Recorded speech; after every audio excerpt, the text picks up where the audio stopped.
Hi, everyone. Welcome to the Make Space for More podcast, where we talk strategies for growing and scaling your business in a way that's authentic and aligned for you. I'm your host, Melissa Swink, and in today's episode, we're going to talk about perfectionism versus progress and how a VA team can help you let go and why you want to let go, right? That sounds really scary, but I promise you, we're going to dive into the details of perfectionism. We're going to talk about how to get unstuck and be able to collaborate with a team and overall just continue to grow and scale your business without pulling your hair out. So with all of that being said, I want to start off with a question for you, and you can take a little bit to reflect on it, but is perfection your standard? Like, is the standard way up here? Like, need to hit every mark. We need to have every little detail, not a thing out of place. Is that your standard? Is that just, this is the way that things are done at our company? And I hate to tell you this. Don't get mad at me. I promise we'll make this all better by the end. But if that is your standard, if perfect is your standard, the bad news is you will always be the bottleneck. Okay. So I want to share a little bit of a client story with you, but then of course we're going to talk about like what to do about this. If you're like, okay, I'm raising my hand here. I have very high standards. Now, it's okay to have high standards, but there crosses that line of having impossible standards. And that's when you start to drive yourself crazy. You might even be driving your team crazy as well. But don't worry, we're going to talk about how to get past this and what to do about this if you're finding yourself having perfectionism as your standard, and then trying to figure out like, how do I continue to lead a team and grow my company and doing all the things myself. So one of the things that I was thinking about is exactly how does perfectionism show up? Because I feel like we put kind of a blanket statement on it where we want to dive deeper into how does this show up in business? And then, of course, again, I keep wanting to reiterate, what are we going to do about it? Because that's the most important thing, right? We want to identify it, see where this might be showing up for us. Now, maybe I would even say your standard isn't so impossibly high on everything, but there are areas this is showing up. Don't worry, this is all going to apply. So when I started thinking about how does perfectionism show up often, I was thinking about a client story recently where she had invested a significant amount of money in a brand new, beautiful website. She hired the best team, the best developers, the best designers, and this was a process. I don't know how many months long that the process ran. But every time I would meet with her, because we do growth mapping sessions on our clients' half and full year anniversaries with us, where we talk about what are their goals for the next 6 to 12 months. And we do more strategy related work rather than task oriented work on those calls. And every time I had followed up with that client and had a conversation with her, she was like, I would ask, how is the new website? And she would be like, oh, it's almost there, just making a few more tweaks, or it's almost there. I just, I think I'm going to swap out some photos, or I'm not sure about this text over here. You guys, eventually the web design company ended up dropping her as a client because they just could not continue to tweak and tweak and tweak and not go live on this website anymore. Now, certainly she had full rights and access to the website, and she was able to find another team to ultimately pick up where the work was left off and eventually bring that website to go live. But I will tell you that it took many more months than it should have. And the website is incredible. It's amazing. But this beautiful website stayed under wraps for so long. And this client was just agonizing over every little detail on this website. I don't want to say for no reason, because this project was her baby, but I think it was held back to the point where it was unnecessary to do so to the extent that it was. Or we talk about, we meet people all the time who have a course that's on their heart and they want to create an online course for, their clients or, people that they meet out in the community that to serve them. And the course is like 80-90% there, and they never quite launch it and make it go live so that others can actually go through the course. You may be thinking of some ideas in your own life where you're like, oh, yep, I have these projects. They're 75, 80%, and I just can't quite get them to a point where they're ready to see the light of day. You know what I mean? So this is one way that perfectionism can hold us back or is showing up in our businesses. And the truth is that by having these impossibly high standards that are not sustainable for you or your team to attain consistently, that is quietly stalling your growth. Because think about the website that doesn't get launched, the course that never goes live, all these different offers and ultimately solutions to help solve problems for clients and people all around the world. These things don't come to fruition and don't actually happen because of perfectionism just holding it back. But I will tell you this, that not only are we going to talk about where perfectionism is showing up in addition to some of the examples we've already talked about, we are going to talk about what to do about it, how to shift your mindset around this, but then also most importantly, how to leverage a VA team to shift out of control and into clarity and get that momentum back. So we want to talk about, first of all, understanding perfectionism in business. And here's often what it looks like. It's that endless tweaking, right? With the website where it's like, I'm not sure about that sentence there, and I'm not sure about that picture over here. It's that tweaking and tweaking and tweaking and tweaking. It is that reluctance to hand things off. Like, I'm the only one who can do this, and I'm not sure that I can hand this off to somebody. If a mistake happens, that's going to be really, really bad. That thing that you that you need to hand off, you need to get it off your plate, but it's just so scary, or it just feels so monumental to hand that off. I can give you an example in my own life, right? Because we have levels of this showing up. I feel like everybody's got some level of this somewhere in their lives or their businesses. For me, it's it's team payments. So for me, we're taking this in steps, but we're simplifying our process a little bit. I'm working with my senior VA team on that. But ultimately, my goal is to hand off team payments to my bookkeeper so that she can run the direct deposit payments, twice a month when our team gets paid out.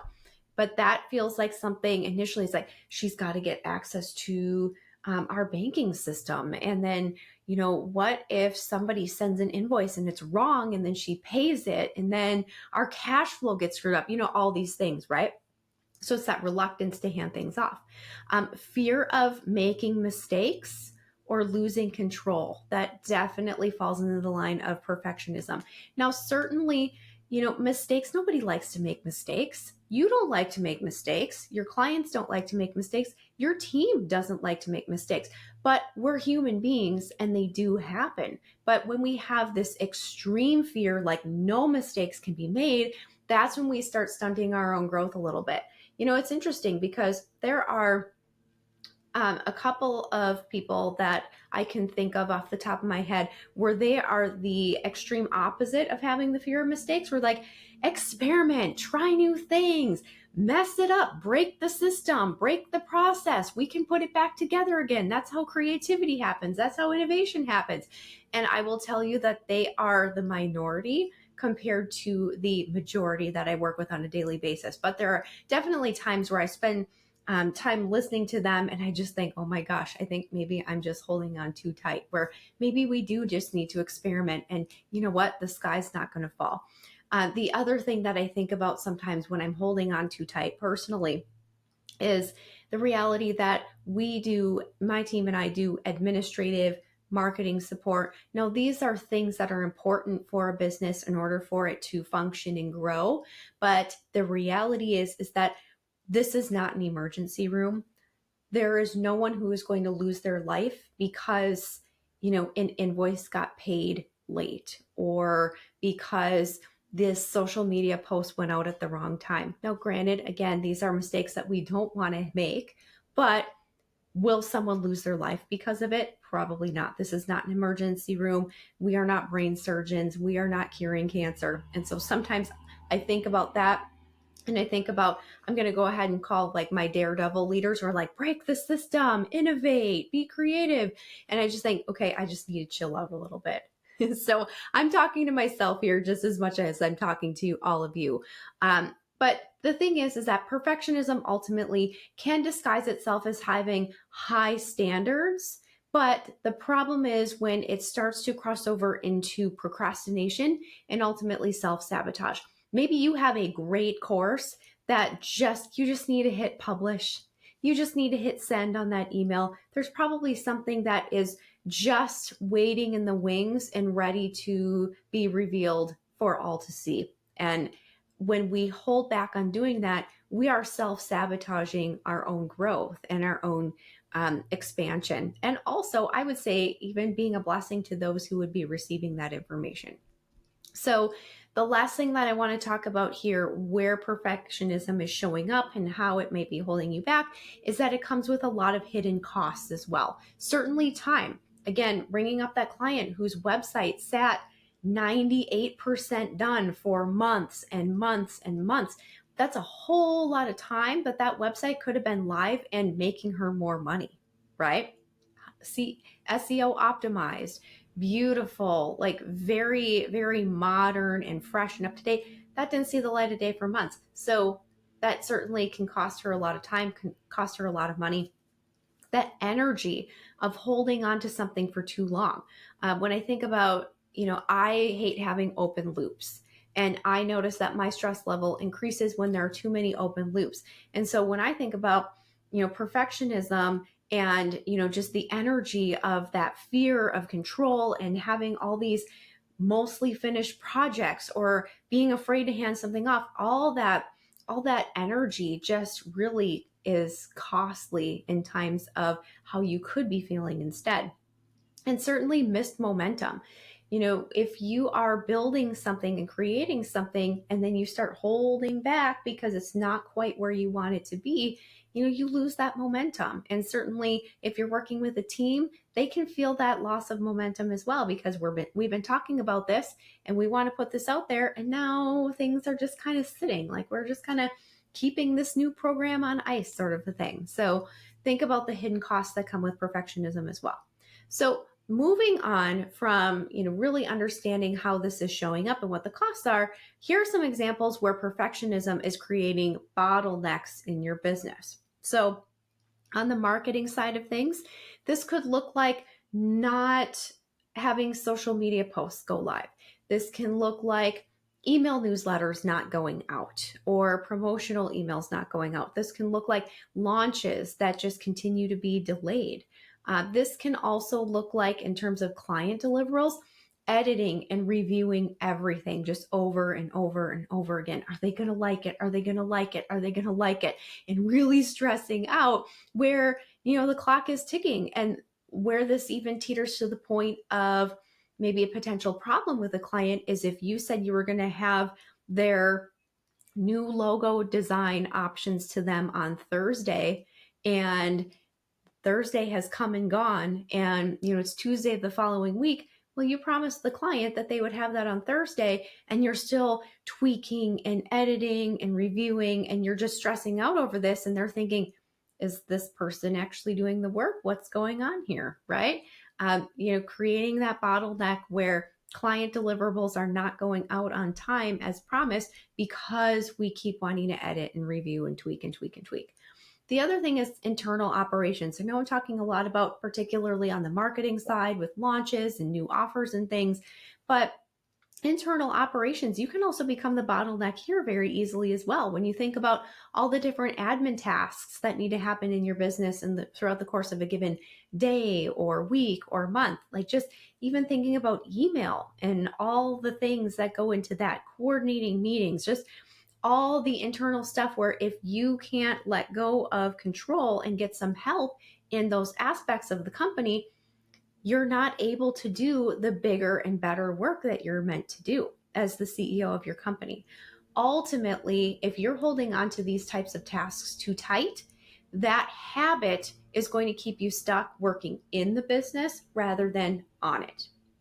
So what do we do about all this, right? I think we have a good idea by now of where's this showing up in my life? Where's this showing up in my business? What is this costing me? All the time, money, energy, and all the angst that goes with it.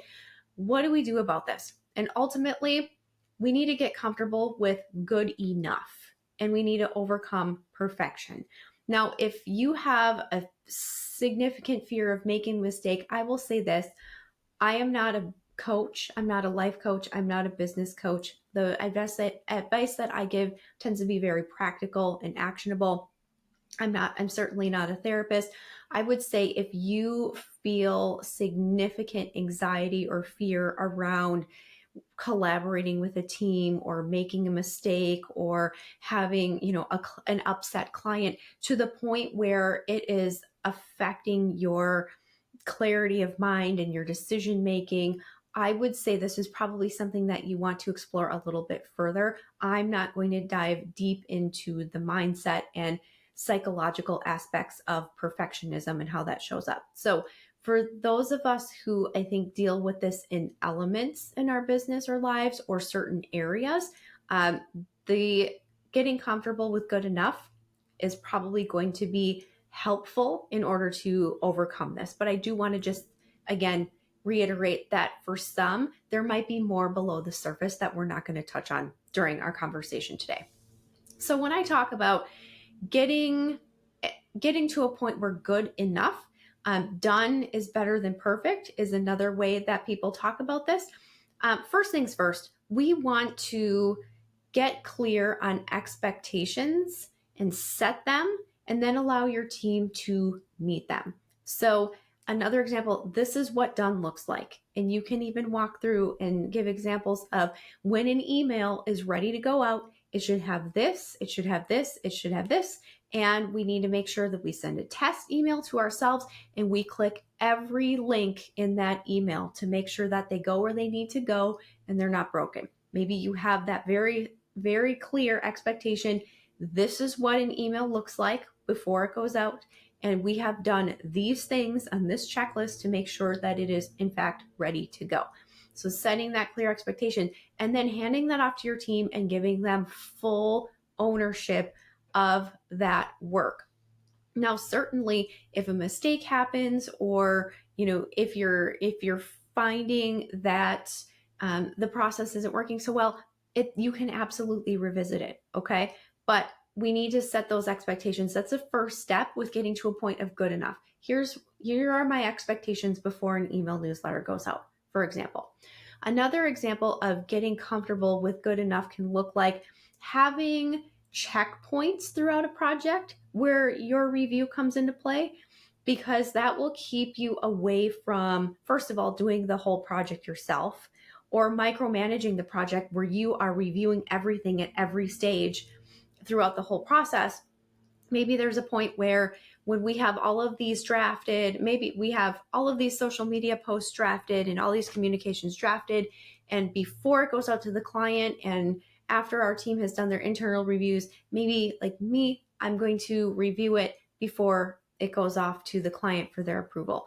I'm purely making this up as a hypothetical example, but you can determine along with your team, what are the checkpoints that I'm going to go and check on the status of this project, or I'm going to review where this is at before it continues on to the next project. That way, also, when you have those established checkpoints, you don't have it where the team has kind of gone off in a creative direction, and then all of a sudden, you're about to present it to your client, and you're like, whoa, wait a minute, where did we get off track here? This was the scope, and now we kind of like ran off in another direction.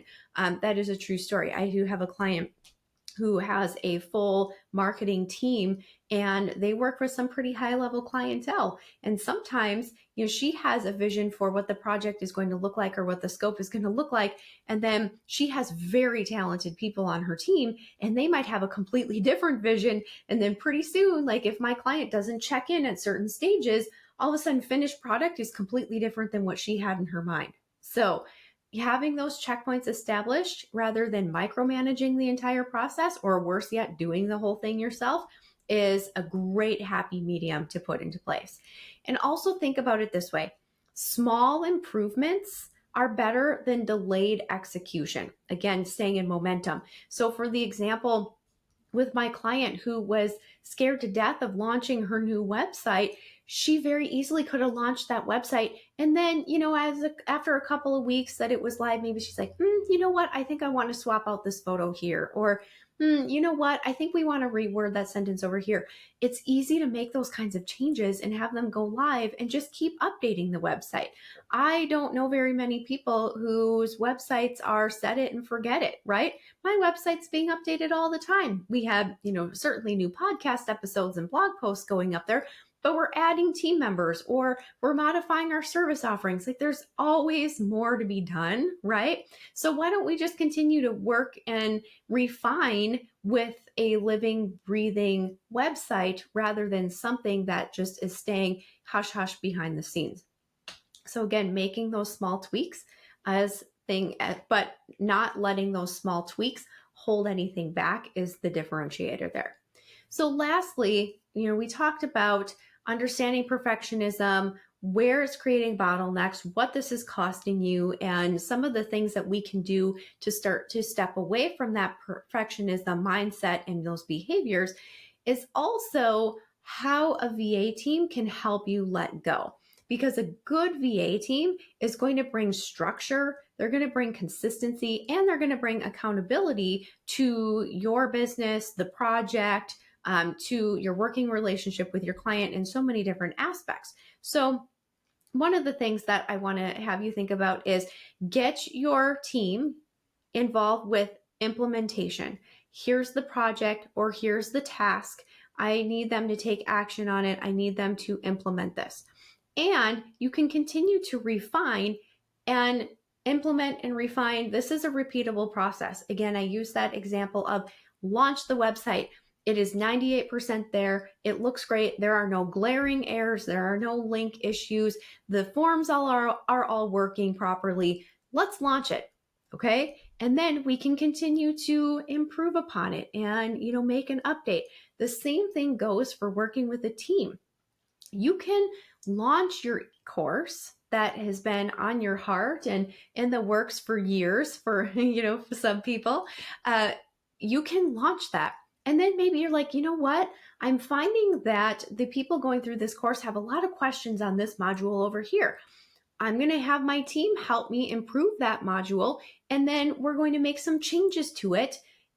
And then we can move on, right? We want to just continue to improve upon what we're doing in real time and with the help of a team and repeat that process over and over and over again. The other thing is that a VA team can help you set standards for quality control first and foremost. So I know for our team, we have multiple sets of eyes on tasks and projects that we are doing on a day-to-day basis. And that's mainly because of the way that our team is structured, and I won't go deep into that, but it does help to have some extra sets of eyes on things, as they're going out. And you can also define, again, setting those expectations. When we send out an email, these are the things that must be true. We need to have this, we need to have that, and we need to have the other thing. And then we need to the next step is to send a test email, and we are going to make sure it looks good in the inbox, and we're going to check every link to make sure it goes through where it needs to go through. Having that checklist of every time X needs to be done, here are the steps that we follow. And a VA can help you establish what those things are. I know I've shared this story many, many times on the podcast. I share it in a lot of the workshops that I do, but I talk about a tale of two business coaches. So there was a business coach that I worked with the summer before my daughter was born, and he encouraged me to create basically a manual of all the client work that I was doing and all the work that needed to happen in the business while I was about to go on maternity leave. And it was like a documented step 1, open this program. Step 2, go to this item on the menu. It was just so tedious and time consuming. And so when I thought about hiring a team, I went, oh, I cannot go through that process again. But then when I worked with another coach 4 years later, she had said, oh, no, you don't need to do all that. What you need to do is you need to get a person who has experience doing the type of work that you're looking for help with, have them sit with you, or, in the virtual world, remote world, could be going on a Zoom call, sharing your screen and going through the steps to complete this task, record it, have them document it, and then have you review that document to make sure that nothing needs to be changed or updated and make sure it's good to go. So having a VA team can help you set the standards for how things are done at your company. This is how we do this type of a project for a client. So they can help you set those standards. They can help you document those processes. They can even help you create templates so that, the same types of things are going out consistently across the board. And that just makes the handing off and the letting go of control so much easier because you have those standards in place. It also makes for a lot less decision making on your team's part and also your part. So there's just a couple of ways that a VA team can help you let go of perfection and also get back into momentum. So all of that being said today, I would love to hear from you. What is one thing that you're struggling to let go of in your business? Like maybe you're, okay, I hired a team to do my social media. I hired a bookkeeper to invoice my clients and make sure my books are up to date and work with my tax accountant at the end of every year. I have a VA who's helping me do X, Y, and Z, but there's this one thing that I can't seem to let go of. I would love to know what that is. I would love to gather up a list and see if there are some commonalities as to what are the hardest things that you guys are struggling to hand off. Email me at hello@melissaswink.com. And if I can help lend some advice and identify some commonalities in some of these tasks, I would love to do a follow-up episode to this one because this is just so critically important. Thank you so much for tuning in today. I really appreciate your support, and I will be back next week with another episode of Make Space for More. Have a wonderful day, everyone. Thank you for tuning in to another episode of Make Space for More. We know these insights are valuable, and we hope you are inspired to keep growing your business beyond you. Remember, growth is a journey, and you don't have to go it alone. Until next time, keep automating, delegating, and elevating your business. This is Melissa Swink, and I'll see you on the next episode of Make Space for More.